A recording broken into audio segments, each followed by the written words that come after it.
దర్శకుడు తాతినేని రామారావు తొలి చిత్రం నవరాత్రి. తమిళ రీమేక్గా అది తెరకెక్కింది. ఆ సినిమా అంతగా అలరించకపోయినా తాతినేని రామారావు దర్శకత్వం పలువురిని ఆకట్టుకుంది.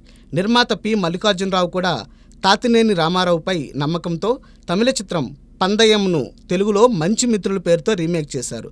తమిళంలో జెమినీ గణేశన్, ఏఎం రాజన్ పోషించిన పాత్రల్లో శోభన్ బాబు, కృష్ణ కనిపించారు. మంచి చెడు మధ్య పోటీ జరిగితే మంచే గెలుస్తుందని నమ్మే మిత్రుడు ఒకరు, కొన్నిసార్లు చెడు కూడా విజయం సాధిస్తుందని భావించే స్నేహితుడు మరొకరు. ఈ ఇద్దరు విడిపోతారు. వారి దారులు వేరవుతాయి. మంచిని ప్రేమించేవాడే చెడు మార్గం పడతాడు, పెద్ద దొంగగా మారుతాడు.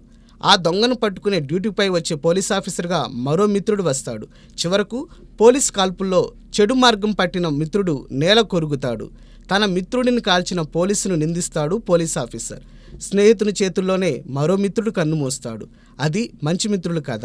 కృష్ణ, విజయ నిర్మల పెళ్లి చేసుకోకముందు కొన్ని చిత్రాల్లో అన్నా చెల్లెళ్ళుగాను నటించారు. వాటిలో మంచి మిత్రులు ఒకటి. ఇందులో శోభన్ బాబు జోడీగా విజయ నిర్మల కనిపిస్తారు. తాతినేని రామారావుకు దర్శకునిగా మంచి మిత్రులు మంచి పేరు సంపాదించి పెట్టింది. ఈ చిత్రానికి ఎస్పి కోదండపాణి సంగీతం ఆకట్టుకుంది. ఈ సినిమా రిపీట్ రన్స్లోనూ అలరించింది.